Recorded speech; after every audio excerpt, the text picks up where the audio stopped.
आधी रात का समय है। महाराज विक्रम सिंह अपनी एकांत कक्ष में टहल रहे हैं। मशालों की रोशनी दीवारों पर उनकी चिंता की परछाई बना रही है। पास ही उनका खास मंत्री शकुनी खड़ा है, जिसकी आंखों में धूर्तता चमक रही है। मंत्री जी, नींद मेरी आंखों से कोसों दूर है। उत्तराधिकार का प्रश्न मेरे सीने पर पत्थर की तरह रखा है। युवराज देवराज मेरा ज्येष्ठ पुत्र, लेकिन उसका स्वभाव दिन भर मदिरा का सेवन और नर्तकियों का साथ। क्या ऐसे हाथों में मैं इस विशाल साम्राज्य की बागडोर सौंप दूं? वो तो इसे बर्बाद कर देगा। अन्नदाता, आपकी चिंता जायज है, पर और कोई रास्ता भी तो नहीं है। रक्त तो आखिर रक्त ही होता है। युवराज अभी युवा है, सिंहासन पर बैठते ही जिम्मेदारी उन्हें खुद ब खुद सुधार देगी। आखिर वही तो आपके राजसी खून के वारिस हैं, जो इस वंश को आगे बढ़ाएंगे। मंत्री बहुत चालाक था। वो जानता था कि देवराज एक कठपुतली राजा बनेगा। मंत्री की बेटी का प्रेम प्रसंग युवराज के साथ चल रहा था और मंत्री का एकमात्र सपना अपनी बेटी को इस राज्य की महारानी बनाना था। तभी एक दिव्य प्रकाश के साथ राज्य के कुल गुरु साधु महाराज वहां प्रवेश करते हैं। उनकी आंखों में सत्य का तेज है। क्षमा करें महाराज, लेकिन न्याय के आसन पर बैठने वाला व्यक्ति रक्त से नहीं, बल्कि गुण और ईमानदारी से चुना जाना चाहिए। राजा वही है जो प्रजा के आंसुओं को अपनी आंखों से देख सके, और आप तो अपने उस दूसरे पुत्र को भूल ही गए। किसकी बात कर रहे हैं आप? वो दासी पुत्र? माना कि महाराज का संबंध विवाह से पूर्व उस दासी से था, पर क्या महाराज एक ऐरे गहरे दासी पुत्र को सिंहासन पर बिठाकर अपने कुल का अपमान करेंगे? महाराज, ऐसा मत कीजिएगा, वरना प्रजा आप पर थू थू करेगी। शांत हो जाइए मंत्री जी। गुरुदेव, आप सही कह रहे हैं, लेकिन मैंने तो उस बालक और उसकी माँ को वर्षों पहले महल से धक्के देकर निकाल दिया था। क्या अब उसे वापस लाना उचित होगा? वो कैसा होगा? क्या वो किसी बुरी संगत में तो नहीं पड़ गया? महाराज, अपने पूर्वजों की उस भविष्यवाणी को याद कीजिए कि यदि स्वार्थवश किसी अयोग्य व्यक्ति को राज सिंहासन सौंपा गया तो साम्राज्य का सूर्य हमेशा के लिए अस्त हो जाएगा। वो बालक जिसे आप दासी पुत्र कह रहे हैं, वो कष्टों की भट्टी में तपकर सोना बन चुका होगा। अब मैं क्या करूं गुरुदेव? मार्ग दिखाइए।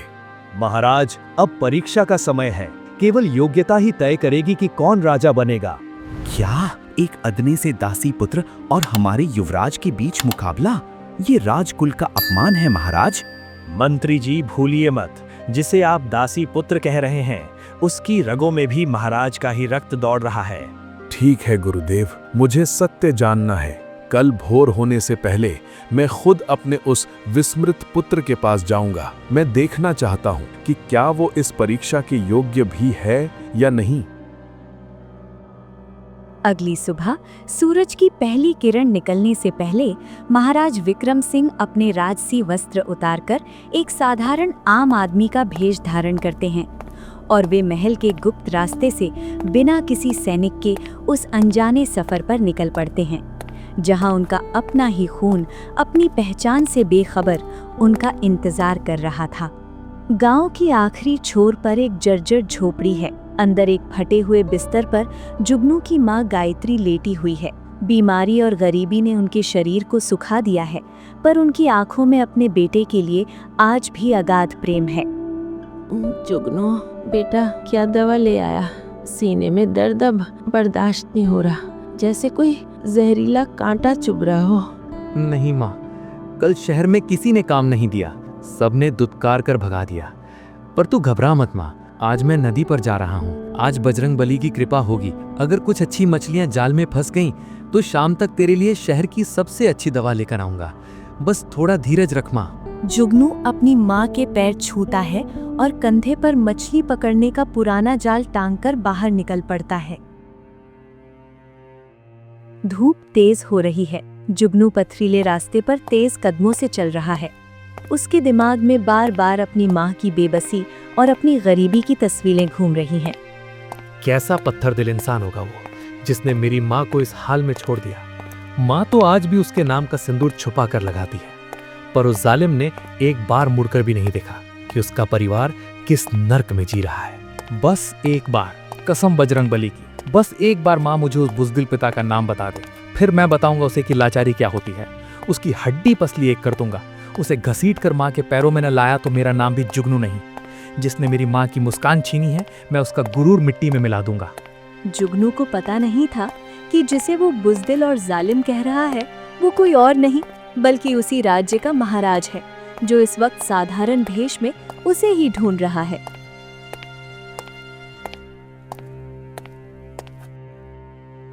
आज खाली हाथ नहीं लौट सकता। माँ की सांसें इन मछलियों पर टिकी हैं। हे विधाता, आज मेरी मेहनत की लाज रख लेना। वही साधारण फटे पुराने कपड़े पहने महाराज विक्रम गांव की धूल भरी गलियों में प्रवेश करते हैं। राम राम भाइयों, जरा राह बता सकते हो? यहाँ इस गांव में एक महिला रहती है, गायत्री।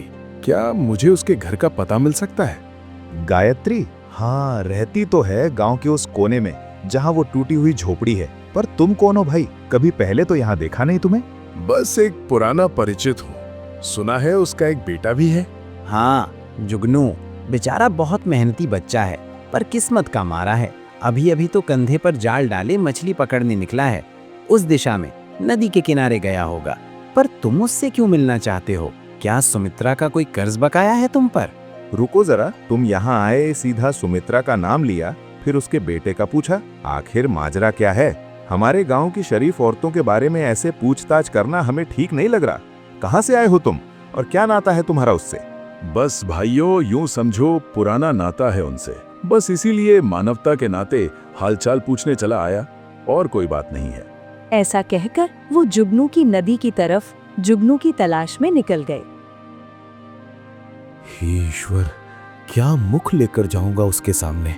जिस बेटे को मैंने कभी गोद में नहीं लिया, आज उसे राज्य का उत्तराधिकारी चुनने आया हूँ। क्या वो मुझे स्वीकार करेगा या सुमित्रा का दुख देखकर वो मुझसे नफरत करेगा?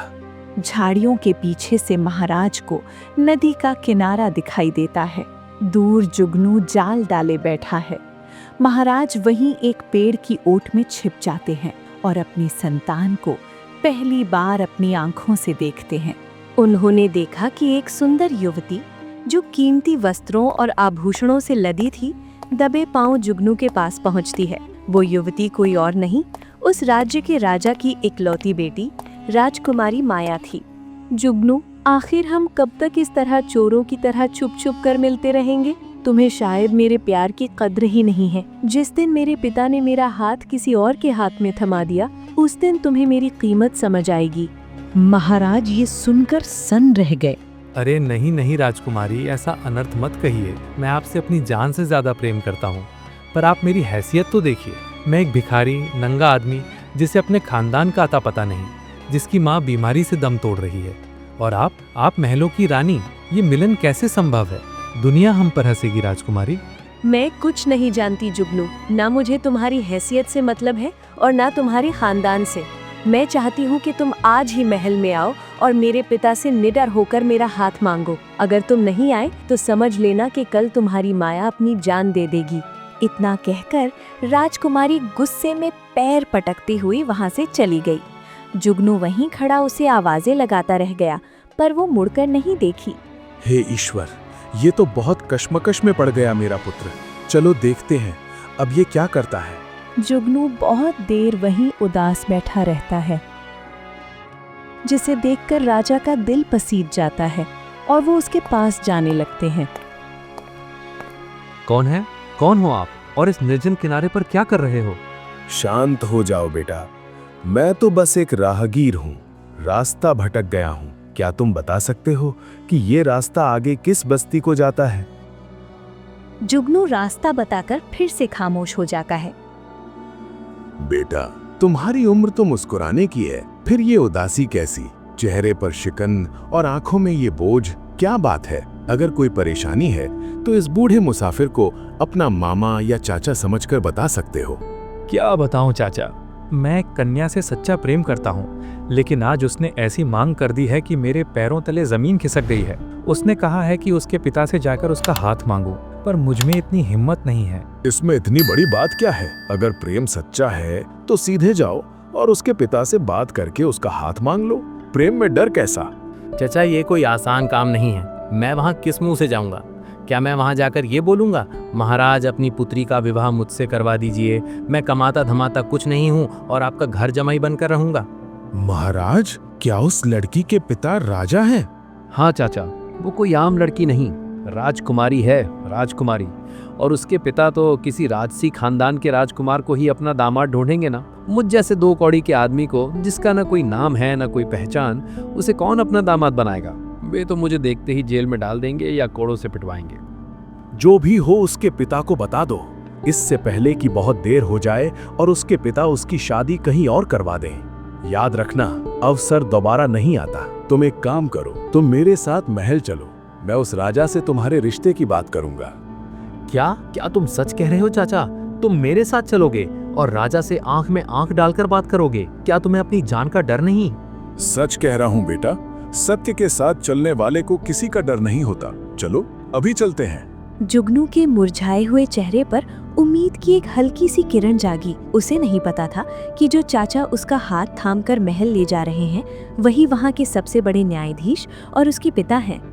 बेटा जुगनू, तुम बहुत दिलेर लगते हो, पर सच बताओ, कभी मन में ये ख्याल नहीं आया कि तुम्हारे पिता कौन है? क्या कभी तुमने उन्हें ढूंढने की कोशिश नहीं की? सच्चाई के साथ कहूँ तो माँ ने कभी उनका नाम नहीं बताया, बस इतना कहा कि वो बहुत बड़े आदमी थे। पर मेरे लिए वो सिर्फ एक धोखेबाज है। मैं उस इंसान को ढूंढना भी नहीं चाहता जिसने मेरी माँ को तड़पने के लिए छोड़ दिया। मेरे लिए मेरी माँ ही मेरा सब कुछ है। जुगनू की सादगी और उसकी स्पष्टवादिता देखकर महाराज का सिर शर्म से झुक गया, पर दिल गर्व से भर गया कि उनका बेटा कितना स्वाभिमानी है। दोनों चलते चलते महल के विशाल सोने के द्वार पर पहुंचते हैं। वहां खड़े सैनिक उन्हें रोक देते हैं। अय, कहाँ मुंह उठाए चले आ रहे हो? दिखाई नहीं देता क्या? ये राजमहल है, कोई धर्मशाला नहीं। अंदर राज दरबार लगा है और तुम जैसे ऐरे गहरे भिखारियों का अंदर जाना सख्त मना है। चलो भागो यहाँ से, वरना काल कोठरी में सड़ा देंगे। चाचा, मैंने कहा था ना, यहाँ हमारी हैसियत कीड़ों जैसी है। चलिए लौट चलते हैं, वरना ये हमें मार डालेंगे। महाराज मुस्कुराते हैं। उन्हें पता था कि इन सैनिकों को सीधा कैसे करना है। ठीक है भाई जुगनू, चलो लौट चलते हैं। हमारी क्या बिसात, हमें तो खुद महाराज ने ही बुलावा भेजा था कि फौरन महल आ जाओ, कुछ जरूरी मशवरा करना है। अब जब महाराज हमारे ना आने का कारण पूछेंगे तो हम तो साफ बता देंगे कि द्वार पर खड़े वीर सैनिकों ने हमें अंदर कदम तक नहीं रखने दिया। तब फिर ये सैनिक जाने और महाराज का क्रोध जाने। भाई चलो। अरे अरे, क्या कहा? महाराज ने आपको खुद बुलाया था? हे भगवान, मुझसे बड़ी भूल हो गई। मैंने अनजाने में आपका रास्ता रोका। आप बड़े आदमी लगते हैं, कृपया अंदर पधारिए। और हाँ, हाथ जोड़कर विनती है, मेरी शिकायत महाराज से मत करिएगा, वरना मेरी नौकरी चली जाएगी और गर्दन भी। सैनिक झुककर उन्हें रास्ता देते हैं। महाराज और जुगनू शान से महल के बगीचों को पार करते हुए दरबार की ओर बढ़ते हैं। अरे वाह चाचा, तुम तो बड़े खिलाड़ी निकले। क्या दिमाग लगाया तुमने। इन खूंखार सैनिकों को तो तुमने 1 मिनट में भीगी बिल्ली बना दिया। पर चाचा, अंदर क्या होगा? दरबार में तो असली राजा बैठे होंगे, उन्हें कैसे संभालोगे? धैर्य रखो जुगनू, जहाँ साहस काम नहीं आता वहाँ बुद्धि काम आती है। बस तुम मेरे पीछे पीछे चलो और डरो मत। महाराज की जय हो। हम बहुत दूर से आए हैं और एक अत्यंत आवश्यक विषय पर आपसे चर्चा करना चाहते हैं। कहो मुसाफिर, क्या कहना चाहते हो? हमारे दरबार में किसी की बात अनसुनी नहीं रहती। अरे चाचा, क्या कर रहे हो? चलो यहाँ से भाग चलते हैं। तुमने राजा को देखा नहीं? वो कितना ताकतवर और खूंखार लग रहा है। अगर तुमने विवाह की बात छेड़ी तो वो हमें अपनी बाजुओं में भरकर दबा देगा और हम चटनी बन जाएंगे। चाचा, अभी भी वक्त है, भागो। महाराज उसकी बात अनसुनी कर देते हैं और गर्व से अपनी गर्दन ऊंची करके बोलना शुरू करते हैं। महाराज, ये मेरा भतीजा जुगनू है। ये आपकी पुत्री राजकुमारी माया से प्रेम करता है और उनसे विवाह करने की इच्छा रखता है। मैं यहाँ इनका हाथ मांगने आया हूँ। क्या कहा? विवाह? वो भी मेरी इकलौती पुत्री से? तुम्हारी ये सोचने की भी हिम्मत कैसे हुई? एक मामूली भिखारी मेरी राजकुमारी का हाथ मांगेगा? सैनिकों, आओ और इन दोनों धृष्टों को पकड़कर काल कोठरी में डाल दो। रुकिए महाराज, आखिर हमने अपराध क्या किया है? विवाह का प्रस्ताव रखना कोई पाप नहीं है। आखिर मेरे भतीजे में बुराई क्या है? ये बलवान है, ईमानदार है और राजकुमारी की रक्षा के योग्य है। आखिर ये आपका दामाद क्यों नहीं बन सकता? क्या केवल गरीबी ही इसकी योग्यता का पैमाना है? योग्यता पैमाइश से नहीं, पराक्रम से सिद्ध होती है। राजघराने का दामाद बनने के लिए सिर्फ साहस नहीं, असाधारण शक्ति चाहिए। काफी देर तक दोनों के बीच तर्क वितर्क चलता रहा। तो तुम मेरी बेटी का हाथ चाहते हो? एक मछुआरा जिसकी पहचान उसकी गरीबी है? ठीक है, मैं तुम्हें जीवन दान नहीं, एक अवसर देता हूँ। पर याद रखना, राजसी दामाद बनने की राह फूलों की नहीं, अंगारों की होती है। राजकुमारी के पिता ने एक लंबी सांस ली और अपनी आवाज को इतना बुलंद किया कि पूरा दरबार गूंज उठा। सुनो मेरी 3 शर्तें। पहली शर्त, उत्तर की अंधेरी गुफाओं में रक्तमुखी दानव ने डेरा डाल रखा है। उसने हमारे पूर्वजों की दिव्य सूर्यमणि छीन ली है। जाओ और वो मणि लेकर आओ। दूसरी शर्त, पड़ोसी राज्य के राजा विक्रम सिंह ने हमारी सरहद की एक कीमती जमीन पर कब्जा कर रखा है। सालों से हमारे दूत वहां से खाली हाथ लौटे हैं। या तो वो जमीन वापस लाओ या महाराज विक्रम सिंह से मित्रता की ऐसी संधि करवाओ कि वो खुद जमीन हमें सौंप दे। तीसरी शर्त, तुम कहते हो तुम मेहनती हो, तो अपनी भुजाओं के बल पर 1000 स्वर्ण मुद्राएं कमा कर दिखाओ।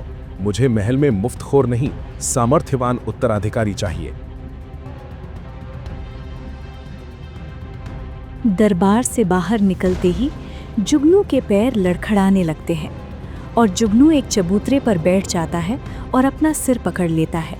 चाचा, ये क्या हो गया? ये शर्तें नहीं हैं, ये मौत के फंदे हैं। राजा ने बड़ी चतुराई से हमारी जान ले ली है और हमें पता भी नहीं चला। इतनी जल्दी हार मान ली जुगनू? अभी तो सूर्य अस्त भी नहीं हुआ। सूर्य की बात छोड़िए चाचा, उस रक्तमुखी दानव की बात कीजिए। माँ कहती थी कि वो दानव नहीं, साक्षात काल है। उसकी गुफा तक जाने वाला कोई आज तक जिंदा नहीं लौटा। मैं तो बस एक मछली पकड़ने वाला हूँ। मैं उस दानव से मणि लाऊंगा या उसके पेट का निवाला बनूंगा। और वो दूसरी शर्त, महाराज विक्रम सिंह, लोग कहते हैं वो इतने प्रतापी हैं कि उनकी एक हुंकार से दुश्मन के हथियार गिर जाते हैं।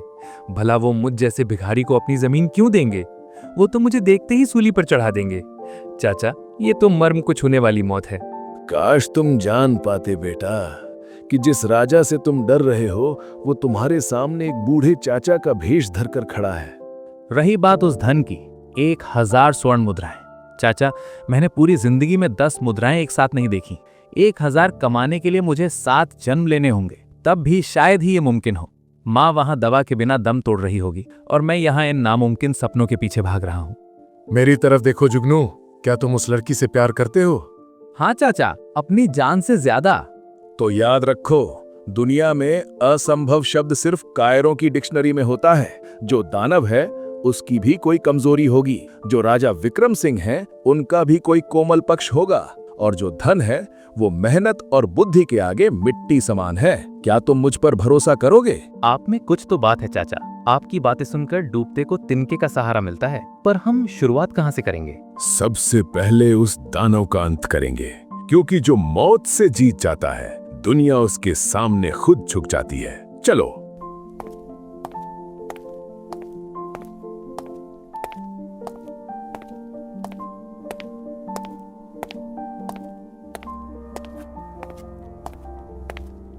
पहाड़ियों पर वो गुफा साक्षात नरक के द्वार जैसी लग रही थी। जैसे ही महाराज और जुगनू गुफा के मुहाने पर पहुंचे, अचानक एक जोरदार दहाड़ गूंजी और रक्तमुखी दानव अंधेरे से बाहर निकला। चाचा, वो देखिए, काल खड़ा है। हम नहीं बचेंगे, हमारी हड्डियां भी इस ढीर में मिल जाएंगी। माँ, मुझे माफ करना माँ। दानव की 7 फीट लंबी कदकाठी और उसकी अंगारे जैसी लाल आंखों को देखकर जुगनू के भीतर का साहस जवाब दे गया। डर के मारे उसके सिर में भयंकर चकराने लगा और वो वहीं पत्थर पर गिरकर बेहोश हो गया। महाराज विक्रम सिंह बिना डरे दानव की ओर बढ़ते हैं। दानव उन पर हमला करने के लिए झपटता है, पर अचानक रुक जाता है। दानव की तेज आंखें महाराज के साधारण कपड़ों के भीतर छिपे उस राजसी तेज को पहचान लेती हैं। वो गौर से देखता है और उसकी हिंसक मुद्रा अचानक झुकने में बदल जाती है। महाराज विक्रम सिंह, आप और इस भयानक अंधेरी गुफा में? हे अन्नदाता, अगर आपको किसी वस्तु की आवश्यकता थी तो बस एक बार स्मरण किया होता, मैं खुद आपके द्वार पर हाजिर हो जाता। आपने यहाँ आकर कष्ट क्यों किया? उठो रक्तमुखी, मुझे खुशी है कि तुम्हें अपना वचन याद है। कैसे भूल सकता हूँ महाराज, वो दिन जब एक क्रूर तांत्रिक ने मुझे अपनी तंत्र विद्या से गुलाम बना लिया था और मुझसे पाप करवा रहा था। अगर उस दिन आपने अपनी तलवार के बल पर मुझे उस नरक से न निकाला होता तो आज मैं जीवित न होता। ये जीवन, ये एकांत और ये शांति सब आपकी ही दी हुई भिक्षा है। रक्तमुखी, आज मुझे तुमसे वो सूर्यमणि चाहिए जो वर्षों से तुम्हारे पास है। मुझे अपने इस पुत्र की परीक्षा लेनी है जो यहाँ बेहोश पड़ा है। पर याद रहे, उसे कभी पता नहीं चलना चाहिए कि मैं कौन हूँ। जो आज्ञा महाराज, ये मणि आपकी ही अमानत है। दानव ने अपनी दिव्य सूर्यमणि निकाली और महाराज को दे दी। अब तुम यहाँ से ओझल हो जाओ, जुगनू के जागने का समय हो रहा है। महाराज मणि लेकर जुगनू के पास खड़े हो जाते हैं। जुगनू को भी तब तक होश आ जाता है। क्या मैं मर गया? क्या मैं स्वर्ग में हूँ? उठो बहादुर, न तुम मरे हो और न ही हम स्वर्ग में हैं। देखो, जिसके लिए तुम जान देने वाले थे वो तुम्हारे सामने है। जुगनू की नजर महाराज की हथेली पर पड़ती है, जहां सूर्यमणि सूरज की तरह चमक रही थी। जुगनू की आंखें फटी की फटी रह गईं। ये कैसे मुमकिन है चाचा? वो दानव कहाँ गया? उसने आपको मारा क्यों नहीं? और उसने ये मणि आपको इतनी आसानी से कैसे दे दी? क्या आपने उसे हरा दिया? अरे नहीं बेटा, दानव कोई बुरा नहीं था। वो तो बस अकेलापन और भूख का शिकार था। मैंने उसे अपनी बातों के जाल में फंसाया और उसे समझाया कि ये मणि उसके किसी काम की नहीं है। बेचारा डर गया और मणि छोड़कर भाग गया। अब सवाल जवाब छोड़ो, पहली शर्त पूरी हुई, अब हमें दूसरी शर्त की ओर बढ़ना है। चाचा, आप तो वाकई चमत्कारी हैं। मुझे यकीन नहीं हो रहा कि हम जिंदा हैं। चलिए अब उस महाराज विक्रम सिंह से जमीन वापस मांगने चलते हैं। हालांकि वो उस दानव से भी ज्यादा खतरनाक होंगे। महाराज विक्रम सिंह मन ही मन मुस्कुराए और वहां से दोनों चल दिए।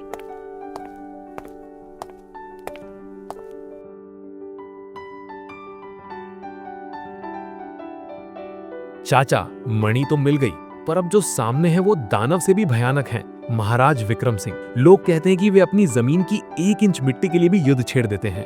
जमीन तो किसी राजा का मान सम्मान होती है, वो हमें मुफ्त में क्यों देंगे? हम वहां जिंदा भी पहुंच पाएंगे या नहीं?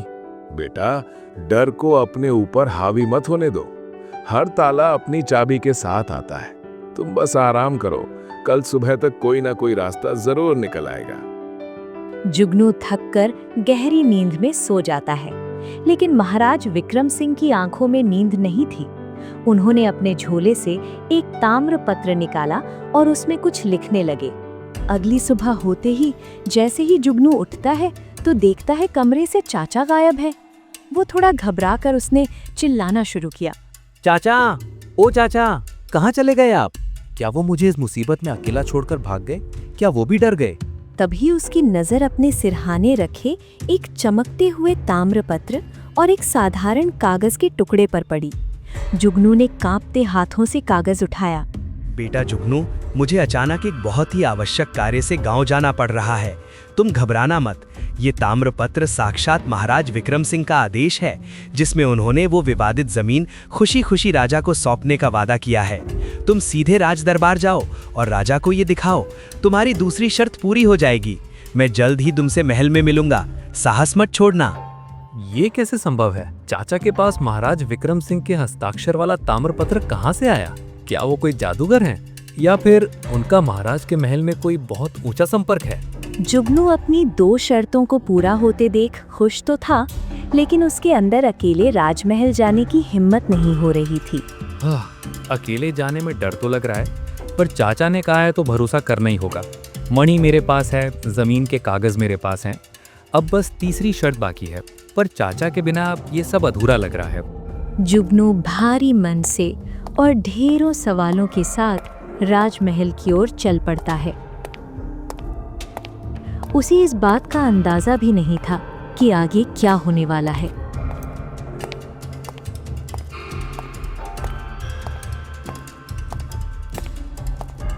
महाराज, ये रही आपकी सूर्यमणि और ये रहा वो ताम्रपत्र जिस पर महाराज विक्रम सिंह ने खुद आपकी जमीन वापस करने के हस्ताक्षर किए हैं। मैंने आपकी 2 शर्तें पूरी कर दी राजन, पर तीसरी शर्त मैं पूरी नहीं कर सकता। जुगनू का सिर झुक जाता है और उसकी आंखों से आंसू टपकने लगते हैं।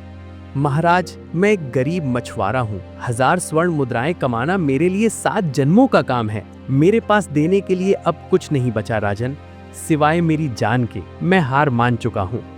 देख लिया राजकुमारी, देख लिया अपने प्रेमी का सामर्थ्य। जो व्यक्ति अपनी मेहनत से स्वर्ण मुद्राएं नहीं कमा सकता, वो एक राज्य की रक्षा क्या करेगा। ये भिखारी तुम्हें खुशियां नहीं, सिर्फ फटे हाल और गरीबी दे सकता है। बोलो माया, क्या अब भी तुम इस हारे हुए आदमी से विवाह की जिद करोगी? राजकुमारी माया की आंखों में आंसू हैं। वो कुछ कहना चाहती है, पर शब्दों ने उसका साथ छोड़ दिया है। पूरा दरबार जुगनू पर हंस रहा है। अचानक महल की विशाल नगाड़े बजने लगते हैं। शंख की ध्वनि गूंजती है और मुख्य द्वार से एक उद्घोषक चिल्लाते हुए प्रवेश करता है। सावधान, होशियार, चक्रवर्ती सम्राट, न्याय के देवता और अखंड राज्य के स्वामी महाराज विक्रम सिंह पधार रहे हैं। दरबार में सन्नाटा छा जाता है। राजा अपनी गद्दी से झटके से खड़ा हो जाता है। उसकी आंखें फटी की फटी रह जाती हैं। जुगनू, जो अब तक फर्श पर गिरा था, धीरे से अपना सिर उठाकर द्वार की ओर देखता है। महाराज विक्रम सिंह की नजरें सीधे जुगनू से मिलती हैं। जुगनू का शरीर जैसे पत्थर का हो जाता है। ये कैसे हो सकता है? ये तो वही चेहरा है, वही आंखें, वही आवाज। क्या मेरे चाचा ही महाराज विक्रम सिंह हैं? हे विधाता, मैं किसे कायर और जालिम कह रहा था? जिन्हें मैं रास्ता भटका मुसाफिर समझ रहा था, वे तो खुद इस दुनिया के स्वामी हैं। शांत रहिए राजन, हमें पता चला है कि यहाँ हमारे वंश और हमारे गौरव की परीक्षा ली जा रही है, तो हम खुद यहाँ गवाही देने चले आए। पूरा दरबार स्तब्ध है। महाराज विक्रम सिंह के पीछे से सैनिक कई स्वर्ण मुद्राएं लेकर वहां खड़े हैं। राजा युगेंद्र, आपने 1000 स्वर्ण मुद्राओं की शर्त रखी थी, पर सम्राट विक्रम सिंह के रक्त की कीमत इतनी कम नहीं है। ये लीजिए 10,000 स्वर्ण मुद्राएं और अनमोल रत्न। अब बताइए, क्या मेरा पुत्र अब भी आपकी नजर में अयोग्य है? पुत्र शब्द गूंजते ही दरबार में सन्नाटा छा गया। जुगनू को अपने कानों पर यकीन नहीं हुआ कि महाराज ने ये क्या बोल दिया। महाराज, आप क्या कह रहे हैं? ये मामूली मछुआरा, ये निर्धन बालक, आपका पुत्र, सम्राट का रक्त? हाँ, ये मेरा ही अंश है। मैं खुद भेष बदलकर इसकी परीक्षा ले रहा था कि क्या कष्टों की भट्टी में तपकर ये कुंदन बना है या नहीं। इसने दानव का सामना किया, इसने अपनी माँ के लिए अपमान सहा और इसने सत्य का साथ नहीं छोड़ा। राजा युगेंद्र, मेरा पुत्र केवल राजा बनने के योग्य नहीं, बल्कि इंसान बनने के योग्य भी है। वो सच्चा सोना है। क्षमा करें सम्राट, मैं अपनी भूल स्वीकार करता हूँ। इस वीर से बेहतर दामाद मुझे मिल ही नहीं सकता। महाराज विक्रम, जुगनू और राजकुमारी माया सीधे जुगनू की उस जर्जर झोपड़ी की ओर बढ़ते हैं।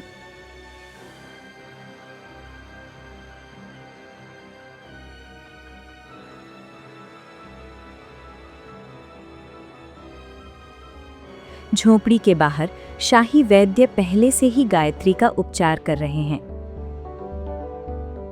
जैसे ही जुगनू अपनी माँ के बिस्तर के पास पहुंचा, उसने देखा कि उसकी माँ की आंखों में अब दर्द नहीं, बल्कि सुकून था। महाराज विक्रम सिंह धीरे से आगे बढ़े और गायत्री के पास बैठ गए। आप यहाँ इतने वर्षों बाद? मुझे क्षमा कर दो गायत्री, मैंने न्याय करने में बहुत देर कर दी, पर आज मैं अपने बेटे को उसका हक दिलाने आया हूँ। आज से तुम इस राज्य की राजमाता हो। तो आप ही वो जालिम पिता हैं जिसे मैं ढूंढ रहा था, जिसे मैं अपनी लाठी से मारना चाहता था। महाराज ने अपना सिर झुका लिया, पर जुगनू ने अचानक उनके पैर पकड़ लिए। नहीं पिताश्री, जिस इंसान ने मुझे चाचा बनकर मुझे हारने से बचाया, मुझे साहस दिया, वो जालिम नहीं हो सकता। आपने मुझे राजा बनाया या नहीं ये मायने नहीं रखता, पर आपने मुझे एक पिता का साया दे दिया, यही मेरे लिए सबसे बड़ी दौलत है। याद रखना जुगनू, सिंहासन रक्त से मिलता है, पर सम्मान केवल गुणों से। मैं इसे कभी नहीं भूलूंगा पिताश्री। दोस्तों, आपको हमारी ये कहानी कैसी लगी कमेंट में जरूर बताइएगा और ऐसी ही और कहानियों के लिए हमारे साथ जुड़े रहिए। धन्यवाद।